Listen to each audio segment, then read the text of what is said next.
मैंने खुदा की अंजील की मुनादी मुफ्त की।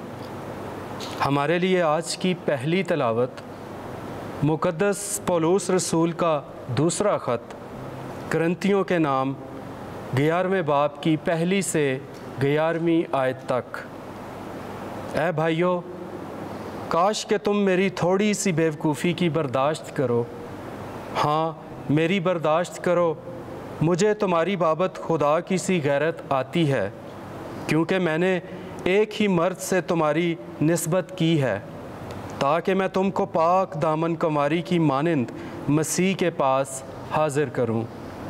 मगर मैं डरता हूं कहीं ऐसा ना हो कि जैसे सांप ने अपनी दगाबाजी से हवा को बहकाया, वैसे ही तुम्हारे ख्यालात भी उस खलूस और असमत से हट जाएं जो मसीह के लायक हैं। क्योंकि अगर कोई आकर दूसरे यस्सु की मुनादी करता है जिसकी हमने मुनादी नहीं की थी, या अगर तुम कोई और रूह पाते हो जिसे तुमने ना पाया था, या कोई और अंजील मिलती है जिसे तुमने कबूल ना किया था, तो तुम खूब बर्दाश्त करते हो। क्योंकि मैं तो गुमान करता हूँ कि मैं ऐसे बड़े रसूलों से किसी बात में कमतर नहीं हूँ, और अगरचे तकरीर में बेशऊर हूँ, मगर इल्म में नहीं, बल्कि हमने तो उसे सब बातों में हर वक्त तुम पर ज़ाहिर कर दिया है। क्या ये मेरा कसूर हुआ कि मैंने खुदा की अंजील मुफ्त सुनाकर अपने आप को फिरौतन किया ताकि तुम बुलंद हो जाओ? मैंने दूसरी कलीसियाओं को लूटा जब तुम्हारी खिदमत के लिए उनसे उजरत ली, और जब मैं तुम्हारे दरमियान था और मोहताज हो गया था, तब भी मैंने किसी पर बोझ ना डाला, क्योंकि मेरी एहतियाज को उन भाइयों ने रफ़ा कर दिया था जो मकदूनिया से आए थे। और मैं हर बात में तुम पर बोझ डालने से बाज रहा और बाज रहूँगा। मसीह की सच्चाई की कसम जो मुझ में है, अकाया के इलाके में ये फ़ख्र मुझसे जाता ना रहेगा। किस वास्ते? क्या इस वास्ते कि मैं तुमसे मोहब्बत नहीं रखता? इसे खुदा जानता है। पाक कलाम के पढ़े और सुने जाने पर खुदा की बरकत हो। ज़बूर 111। जमायती जवाब। ऐ खुदावंद, तेरे काम अदल और सिद्क हैं। हालेलुया।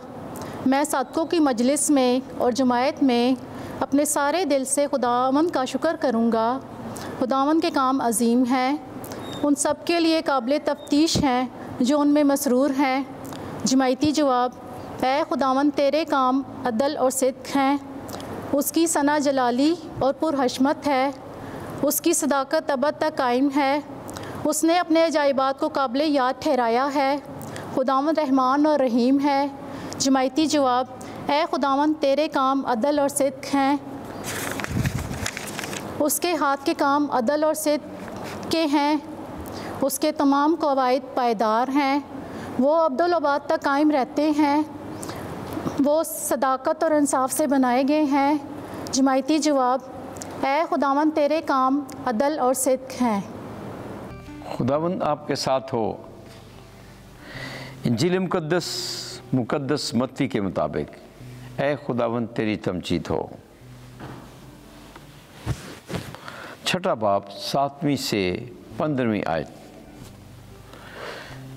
एक दिन यीशु ने अपने शागिर्दों से कहा, जब तुम दुआ करते हो तो गैर कौमों के लोगों की मानंद बक बक ना करो, क्योंकि वो समझते हैं कि हमारी ज़्यादा गोई से हमारी सुनी जाएगी।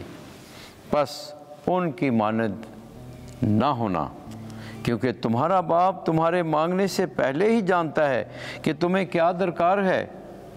बस तुम इस तरह दुआ किया करो कि ऐ हमारे बाप, तू जो आसमान पर है, तेरा नाम पाक माना जाए, तेरी बादशाही आए, तेरी मर्ज़ी जैसी आसमान पर पूरी होती है ज़मीन पर भी हो।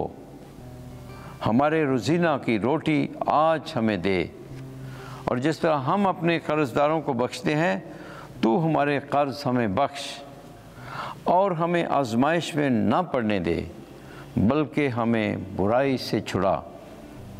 क्योंकि अगर तुम आदमियों को उनके कसूर बख्शोगे तो तुम्हारा आसमानी बाप तुम्हें भी बख्शेगा, लेकिन अगर तुम आदमियों को ना बख्शोगे तो तुम्हारा बाप तुम्हारे कसूर ना बख्शेगा। इंजील मुक़द्दस के वसीले से हमारे गुनाह मुआफ़ किए जाएं। ऐ मसीह तेरी सताइश हो।